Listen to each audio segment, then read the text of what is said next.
इस वक्त एक बड़ी खबर आ रही है। अमेरिका के राष्ट्रपति डोनाल्ड ट्रंप ने भारत को लेकर बड़ा बयान दिया है। एससीओ समिट में भारत, रूस और चीन की केमिस्ट्री देखने के बाद ट्रंप ने कहा है कि लगता है कि हमने भारत को खो दिया। ट्रंप ने कहा कि भारत और रूस को हमने चीन के हाथों खो दिया।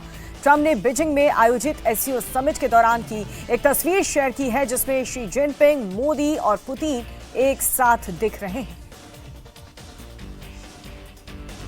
तो ये बड़ी खबर आपको बता रहे हैं, ट्रंप की तरफ से ये बड़ा बयान सामने आया है। ये तस्वीर भी ट्रंप ने देखिए ट्वीट की है। इस तस्वीर के साथ उन्होंने जो लिखा है वो भी हम आपको बता रहे हैं। एससीओ समिट में भारत, रूस और चीन की केमिस्ट्री देखने के बाद ट्रंप ने कहा कि लगता है कि हमने भारत को खो दिया है। यानी कि ट्रंप को भी इस बात का मलाल है कि भारत से उसने कहीं ना कहीं अपने रिश्ते खराब कर लिए हैं। ट्रंप ने कहा कि भारत और रूस को हमने चीन के हाथों खो दिया। ट्रंप ने बीजिंग में आयोजित एससीओ समिट के दौरान की एक तस्वीर शेयर की है जिसमें शी जिनपिंग, मोदी, पुतिन एक साथ आपको नजर आएंगे और इस तस्वीर के साथ डोनाल्ड ट्रंप ने ये जो टेक्स्ट है वो भी लिखा हुआ है। अमेरिका के राष्ट्रपति डोनाल्ड ट्रंप ने भारत को लेकर ये बड़ा बयान दिया। एससीओ समिट जब प्रधानमंत्री नरेंद्र मोदी गए थे, उनकी मुलाकात हुई थी पुतिन के साथ और शी जिनपिंग के साथ। उसी मुलाकात को लेकर के एक तस्वीर ट्रंप ने अब पोस्ट की है और इस पोस्ट के साथ ट्रंप ने लिखा है कि एससीओ समिट में भारत, रूस और चीन की जो केमिस्ट्री देखने को मिली है प्राइम मिनिस्टर नरेंद्र मोदी के साथ, जिस प्रकार से दोनों टॉप लीडर्स मुलाकात करते हुए, बातचीत करते हुए नजर आए और जो केमिस्ट्री उनकी दिखी, उस केमिस्ट्री को लेकर के डोनाल्ड ट्रंप ने भी बड़ा बयान दिया है। ट्रंप ने कहा कि हमने लगता है कि भारत को खो दिया। ट्रंप ने कहा कि भारत और रूस को हमने चीन के हाथों खो दिया है। ट्रंप ने बीजिंग में आयोजित एससीओ समिट के दौरान की एक तस्वीर शेयर की है जिसमें शी जिनपिंग, मोदी और पुतिन एक साथ नजर आ रहे हैं। तो भारत को लेकर के राष्ट्रपति ट्रंप ने एक बार फिर से बयान दिया है। उन्होंने एससीओ समिट में जो प्राइम मिनिस्टर नरेंद्र मोदी ने शी जिनपिंग और पुतिन से मुलाकात की थी, उस मुलाकात को, उसकी केमिस्ट्री को लेकर के डोनाल्ड ट्रंप ने ये बयान दिया और कहा, बहुत ही इमोशनल ये स्टेटमेंट डोनाल्ड ट्रंप की तरफ से। वो कह रहे हैं कि लग रहा है कि भारत को हमने खो दिया है। ट्रंप ने कहा कि भारत और रूस को हमने चीन के हाथों खो दिया। ट्रंप ने बीजिंग में आयोजित एससीओ समिट के दौरान की ये तस्वीर दरअसल पोस्ट की और अपनी जो भावना है वो प्रकट की।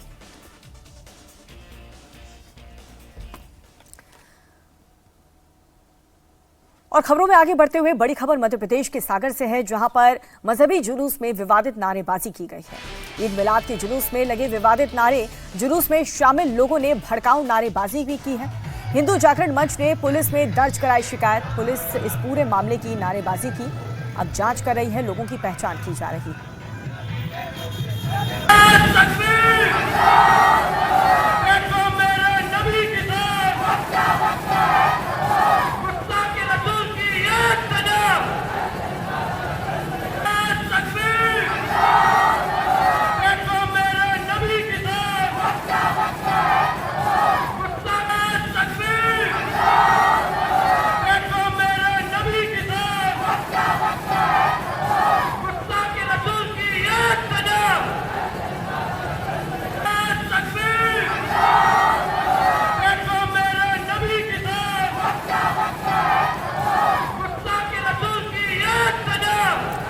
तो सिर्फ मध्य प्रदेश ही नहीं बल्कि यूपी में भी कई जगहों पर वरफात के त्योहार पर हंगामा हुआ है। कानपुर में मुस्लिम समाज के ये साइन बोर्ड पर विवाद हुआ। हिंदू संगठन ने साइन बोर्ड का विरोध किया है। पुलिस की मौजूदगी में दोनों पक्षों के बीच ये विवाद हुआ था।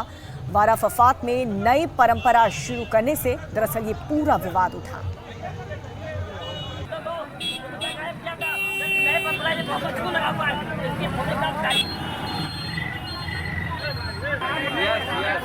परंपरा आप ही लिए हो ना आयोजन? नहीं, हमने नहीं।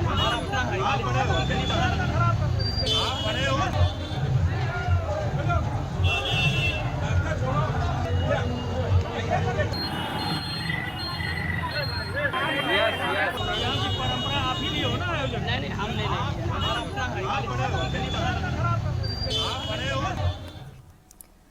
यूपी में कहीं बाघ, कहीं तेंदुआ तो कहीं पर भेड़िए की दहशत मची हुई है। लोग हाथों में लाठी डंडे लिए अपने परिवार की रखवाली कर रहे हैं। जंगली जानवरों की दहशत मध्य प्रदेश में भी देखने को मिल रही है। यहां पर अगर बात करें तो इटारसी इलाके में तेंदुए ने अघोषित लॉकडाउन लगा दिया है।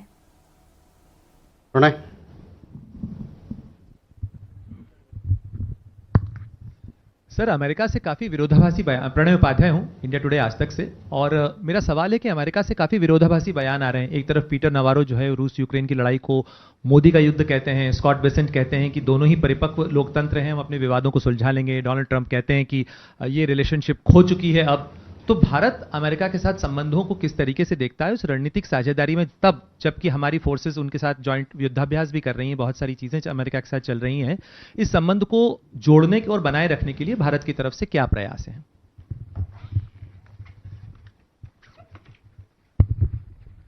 Okay, Ayushi. So this is Aisha Agarwal from ANI. The Prime Minister of Nepal, during a meeting with Chinese President Xi in Tianjin, has once again objected to India restarting trade through the Lipu Lake Pass, saying that the territory belongs to Nepal. Any comments on such objections? Okay, first let me come to Kadambini, your question regarding the post. I have no comments to offer on this post at this point. मधु, ये आपका सवाल भी इस पे था, तो इस पे हमारे पास अभी टिप्पणी करने के लिए कुछ नहीं है। इनका मैं बाद में जवाब देता हूँ। Siddhant, your question regarding the protest that we saw in Australia, we all are aware that anti-immigrant protests happened in several cities in Australia on 31st of August. Our High Commissioner and our Consulates General in Australia, they were in regular touch with the Australian government as also with our community members in this regard. As you know that we have a large diaspora in Australia, almost about 1 million. Before the protest took place, our High Commission conveyed whatever concerns that were shared with them by the Indian community members to the Australian government. In response, we actually received a formal response from the Australian side.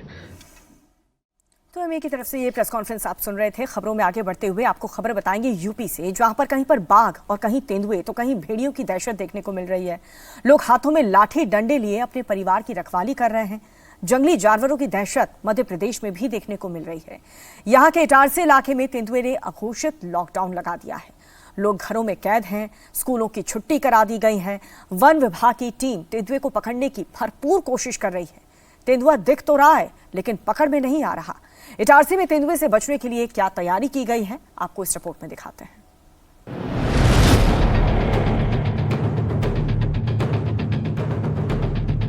गांव में पिंजरा लगा है। ग्रामीण हाथ में लाठी डंडे लेकर रात भर पहरेदारी कर रहे हैं। स्कूल और ऑफिस के बाहर गनमैन की तैनाती की गई है। दहशत इतनी है कि 10 दिनों तक स्कूल की छुट्टी करनी पड़ी है। मध्य प्रदेश के इटारसी में तेंदुए का ऐसा खौफ है, इलाके में अघोषित लॉकडाउन लग गया है।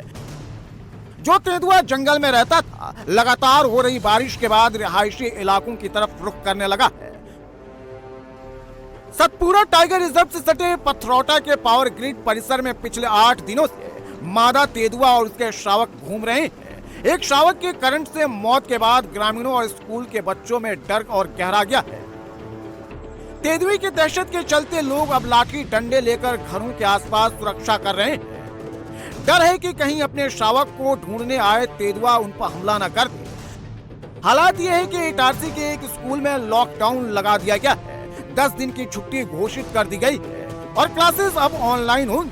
वजह है आसपास घूम रहे तेंदुए, जिन्होंने पूरे इलाके में लोगों के मन में खौफ भर दिया है। स्कूल प्रबंधन ने पहले 3 दिन की छुट्टी की, लेकिन तेंदुआ पकड़ा नहीं गया। मजबूरन छुट्टियों को 13 सितंबर तक बढ़ाना पड़ा। 10 दिन पहले जैसे मैनेजमेंट ने बताया है कि तेंदुआ का फुटप्रिंट्स मिला था, ठीक है। फिर उसके बाद में यानी सीसीटीवी कैमरा में वो तेंदुआ नहीं दिखा, लेकिन फुटप्रिंट उनको डिटेक्ट हुआ। फॉरेस्ट वाले आए थे, पूरा आए थे, उन्होंने बोला कि फुटप्रिंट है। तो फिर हमने तो उनका बात मानना पड़ेगा और निर्णय ले लिया कि एक एनिमल है यहाँ पे करके। उसके बाद में थोड़ा सा दहशत हो जाता है सर, क्योंकि वो तो लेपर्ड है। तो फिर अपन डीजीएम सर से, हमारे स्कूल मैनेजमेंट से सबका डिसीजन लेके हमने सोचा कि 4 से लेके 13 तक स्कूल डिक्लेयर 10 दिन की छुट्टी डिक्लेयर करेंगे। इटारसी के ऑर्डिनेंस फैक्ट्री में भी एक तेंदुआ पिछले 5 दिनों से घूम रहा है। उसके फुटप्रिंट हर रोज दिखाई दे रहे हैं। डर के मारे शाम ढलती ही लोग घरों में कैद हो जा रहे हैं। खेत खलियान में जाने से किसान डर रहे हैं। सर वो इस समय करीबन जो हो गया 2-4 दिन से कुछ सब बच्चा ने मिल नहीं रहा उसको, तो इधर आजू बाजू हटा कर पहले तो एनटीपीसी के अंदर ही था, उधर ही खेत तरफ था, जी गाँव तरफ भी आने लगा। तेंदुआ नर्मदापुरम इलाके में बेखौफ घूम रहा है। इटारसी के ऑर्डिनेंस फैक्ट्री के पास ग्राम पंडारी में 6 दिन पहले 29 अगस्त को सड़क पार करते हुए तेंदुआ नजर आया था। तेंदुए का सड़क पार करते हुए तस्वीरें सीसीटीवी कैमरे में भी कैद हुई है। ये दहशत का माहौल है, थोड़ा सा शाम को बच्चे रहते हैं, बाहर निकलते थे, अभी तेंदुए के चक्कर में क्या घर के अंदर रह रहे हैं, भरोसा नहीं कब गांव के अंदर आ जाए। और हमारा गांव एनटीपीसी की दीवार के साइड से लगा हुआ है, बाजू में खेत हैं, मक्के के खेत हैं, धान के खेत हैं, और हम लोग बिल्कुल पास से लगे हुए हैं। गाय हैं, जानवर हैं, दहशत तो है सर हमारा। इससे पहले धसाई गांव में भी तेंदुआ 19 जून को सिंघा नामा के पास से पकड़ा गया था। वन विभाग ने उसे चूरना के जंगलों में छोड़ा था। इसके बाद 26 जुलाई को बसनिया गांव के पास एक ग्रामीण के घर की रसोई में तेंदुआ जा पहुंचा, तब भी उसे भगाकर जंगल में लौटाया गया था। करीब 15 दिन बाद ये फिर से 7 गांव हिरण चापड़ा, खखरापुरा, सहेली में देखा गया, जहां ये लगातार पालतू जानवरों का शिकार कर रहा था। 23 अगस्त को इसे खखरापुरा के पास लगे पिंजरे में तीसरी बार पकड़ा गया था। इसके बाद उसे एक और घने जंगलों में छोड़ा गया, लेकिन अब फिर ये बफर जोन के रहवासी इलाकों में दिखाई दे रहा है। ग्रामीणों की शिकायत है कि बुधवार को एसटीआर की टीम ने धसाई गांव में सर्चिंग की। इस दौरान तेंदुए के पगमार्क मिले, जिसके बाद गांवों के रास्तों पर 2 पिंजरे लगाए गए हैं। एसटीआर की टीम गांव में गश्त कर रही है और ग्रामीणों को रात में अकेले बाहर न निकलने की सलाह दी जा रही है। दरअसल लगातार हो रही बारिश की वजह से जंगली जानवर खाने की तलाश में कस्बों की तरफ रुख कर रहे हैं। ऐसे में लोगों पर हमले का खतरा बढ़ गया है। वन विभाग पिंजरा लगा रहा है, ट्रैकिंग कैमरे भी लगाए गए हैं। तेंदुआ दिख भी रहा है, जिसकी वजह से लोगों के मन में तेंदुए की दहशत बनी हुई है। यूपी में लॉ एंड ऑर्डर को चैलेंज करने वालों का अंजाम तय है। पुलिस लगातार एक्शन में है। हर दिन शहर शहर एनकाउंटर हो रहे हैं। यूपी पुलिस ने मेरठ से लेकर कौशाम्बी तक बदमाशों के खिलाफ कार्रवाई की है। हापुड़ में बदमाशों ने मुठभेड़ के बाद हाथ क्यों जोड़े, कौशाम्बी में दहशत फैलाने वालों का आखिर अंजाम क्या हुआ, आपको इस रिपोर्ट में बताते हैं। पुलिस के कंधे के सहारे लंगड़ाकर चल रहा ये बदमाश शातिर हथियार तस्कर है। मेरठ में इसके बेचे हथियारों से कई वारदातों को अंजाम दिया गया। पुलिस को लंबे समय से जॉनी उर्फ मनीष की तलाश थी। बीती रात खरखौदा थाने की पुलिस को जॉनी के बारे में इनपुट मिला। पुलिस ने किठौर हापुड़ रोड पर गाड़ियों की चेकिंग शुरू कर दी। इसी बीच मनीष बाइक से आता दिखा। पुलिस ने जब उसे रोकने की कोशिश की तो वो पुलिस टीम पर ही फायरिंग कर भागने लगा। पुलिस के जवाबी एक्शन में आरोपी के पैर में गोली लगी, जिसके बाद पुलिस ने इसे गिरफ्तार कर लिया। थाना क्षेत्र खरखौदा अंतर्गत किठौर जाने वाले रास्ते पर सूदना मोड़ के पास रात में पुलिस द्वारा चेकिंग की जा रही थी। इस दौरान हस्तिनापुर की तरफ से आ रहे एक संदिग्ध बाइक सवार युवक को जब रोककर चेक करने का प्रयास किया गया तो अचानक वो अपनी बाइक तेजी से मोड़कर भागने लगा। पुलिस द्वारा घेराबंदी किए जाने पर उसने पुलिस की चेकिंग टीम पर फायर कर दिया। पुलिस द्वारा की गई जवाबी आत्मरक्षा फायरिंग में वो बदमाश घायल हुआ है, जिसकी पहचान थाना क्षेत्र खरखौदा के रसूलपुर धनतला निवासी मनीष उर्फ जॉनी नामक बदमाश के रूप में हुई है। ये एक शातिर किस्म का अपराधी है, जिसके पास से 2 तमंचे, 315 बोर के, एक 32 बोर की पिस्टल और कुछ कारतूस तथा एक मोटरसाइकिल बरामद हुई है। घायल अवस्था में इसे उपचार के लिए अस्पताल भेजा गया है। प्रारंभिक जानकारी में ये हथियारों असलहों की खरीद फरोख्त से जुड़ा हुआ पता चला है और जो अग्रेतर वैधानिक कार्यवाही है वो थाना खरखौदा के द्वारा की जा रही है। जमीन पर चप्पल पड़ा है, थोड़ी दूर पर एक तमंचा भी दिख रहा है, पास में ही एक गाय भी बंधी है।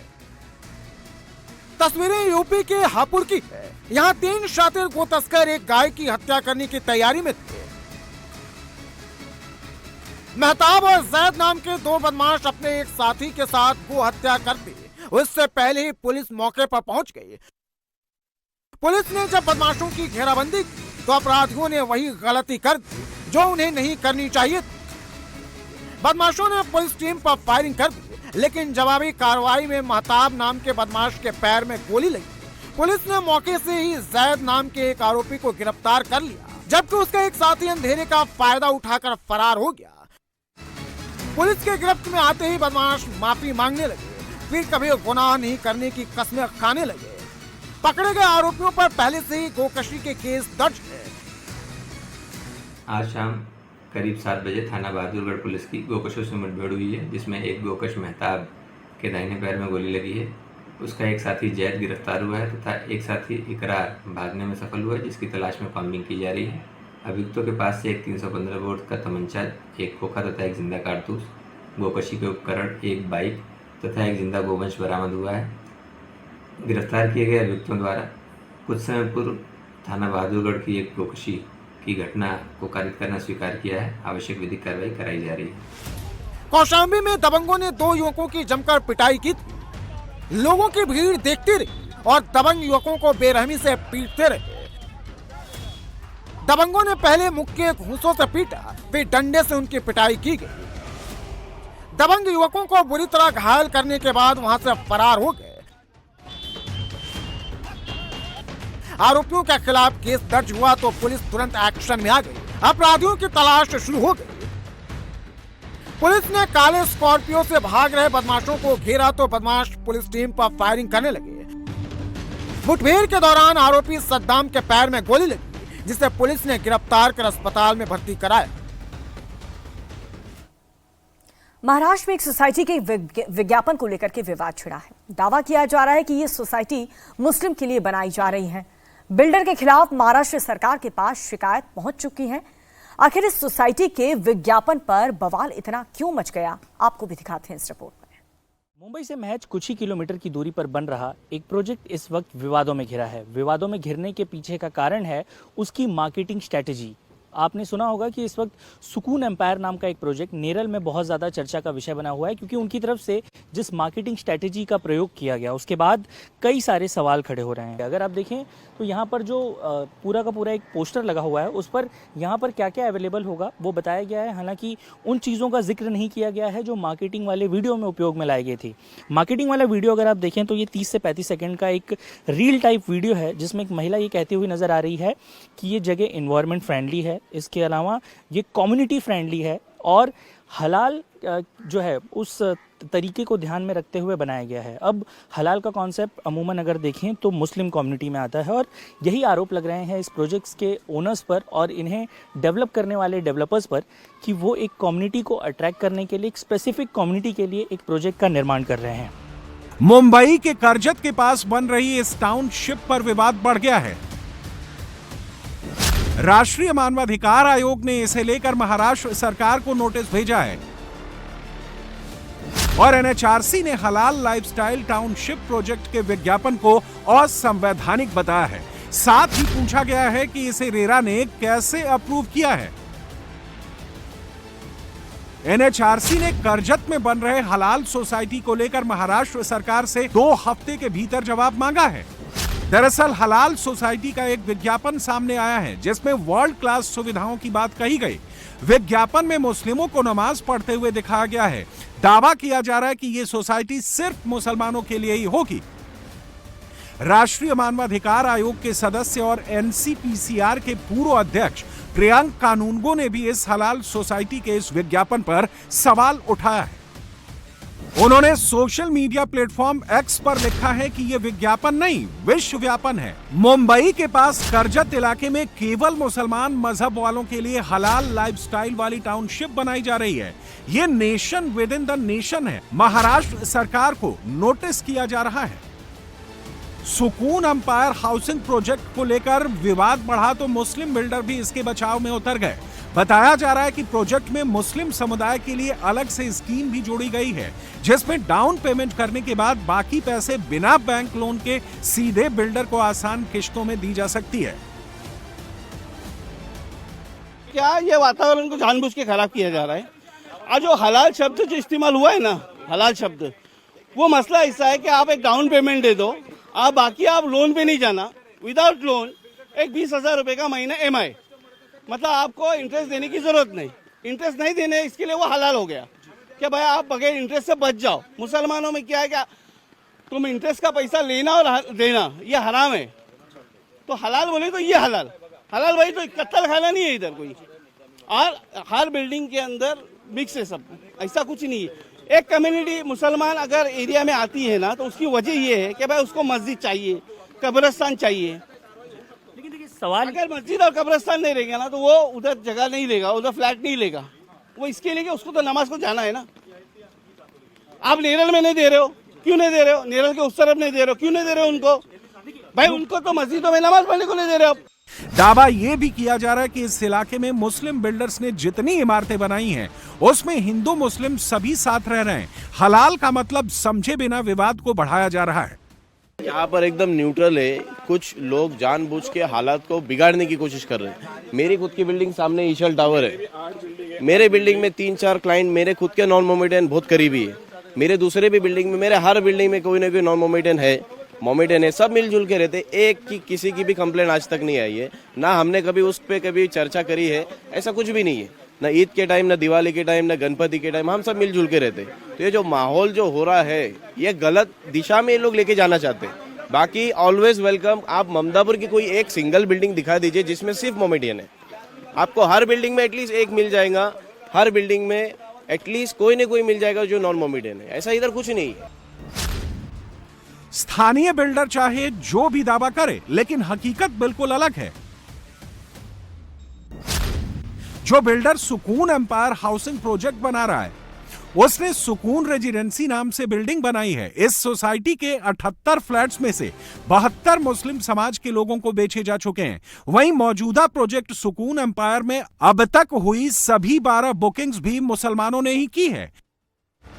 हलाल सोसाइटी को लेकर अब महाराष्ट्र की सियासत भी गर्मा गई है। महाराष्ट्र के बीजेपी विधायक अतुल भातखलकर ने इसे लेकर महाराष्ट्र के मुख्यमंत्री देवेंद्र फडणवीस को चिट्ठी लिखकर कार्रवाई करने की मांग की है। उन्होंने इसे जाति और धर्म के नाम पर बांटने वाला विज्ञापन बताया। मुसलमानों के लिए अलग से हाउसिंग कॉम्प्लेक्स, उसमें मस्जिद का निर्माण और उसकी खुलेआम जाहिरातबाजी करना, ये पूरी तरह से असंवैधानिक इस प्रकार की बात है। साथ में समाज में अशांतता निर्माण करने वाली और समाज के 2 गुट में तेढ़ निर्माण करने वाली ये बात है। मैं इसकी कड़ी निंदा करता हूं। राज्य के मुख्यमंत्री और गृह मंत्री माननीय देवेंद्र फडणवीस जी को खत लिखकर मैं इस एड के ऊपर पाबंदी डालने की मांग भी मैं कर रहा हूं। बीजेपी ही नहीं, शिवसेना भी इसके विरोध में उतर आई है। शिवसेना नेता संजय निरुपम ने इसे जिहाद का खुल्लम खुल्ला खेल बताया है। शिवसेना नेता संजय निरुपम ने लिखा कि सुकून एम्पायर हाउसिंग जिहाद का खुला खेल खेल रहा है। जो काम बाकी मुस्लिम बिल्डर छुपे चोरी कर रहे हैं, यहाँ सरेआम हो रहा है। अगर Jain builder only for vegetarians करते हैं तो ये भी गलत है। बीजेपी और शिवसेना ही नहीं, शरद पवार की एनसीपी भी इसका विरोध कर रही है। एनसीपी नेता और शरद पवार के पोते रोहित पवार ने भी इसका विरोध किया है और कहा कि जाति धर्म के नाम पर ऐसा करना असंवैधानिक है। इस देश में सब समाज के, सब जाति धर्म के लोग रहते हैं। इस राज्य में सब जाति और धर्म के लोग रहते हैं। इस सिटी में या शहर में सब जाति और धर्म के लोग वहां पे रहते हैं और रहते आए हैं। तो कोई भी बिल्डिंग का अगर पब्लिसिटी या प्रमोशन वहां पे सिर्फ कास्ट बेस या रिलीजन बेस किया जाता है तो कॉन्स्टिट्यूशन वो अलाउ नहीं करती।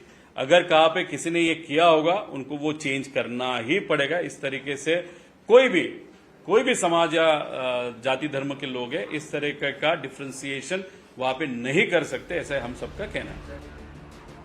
इस प्रोजेक्ट से जुड़े कई विज्ञापन सोशल मीडिया पर मौजूद हैं, लेकिन विवाद बढ़ने के बाद पूरी की पूरी प्रोफाइल को ही डिलीट कर दिया गया है। फिलहाल प्रोजेक्ट साइट पर कंस्ट्रक्शन शुरू नहीं हुआ है। वहां पर एक पोस्टर लगाकर लॉन्चिंग सून का गेट लगा है, जिस पर फिलहाल ताला लगा हुआ है। देश की राजधानी इस वक्त पानी पानी हो गई है। जहां देखो या फिर जहां जाओ, यमुना में पानी का सतम देखने को मिलेगा। लोअर क्लास हो, मिडिल क्लास हो या फिर अपर क्लास, हर कोई सैलाबी यमुना की मार से इस वक्त त्रस्त है। हमारे रिपोर्टर्स इस वक्त दिल्ली के चप्पे चप्पे पर नजर बनाए हुए हैं। उनकी ग्राउंड रिपोर्ट आपको दिखाते हैं।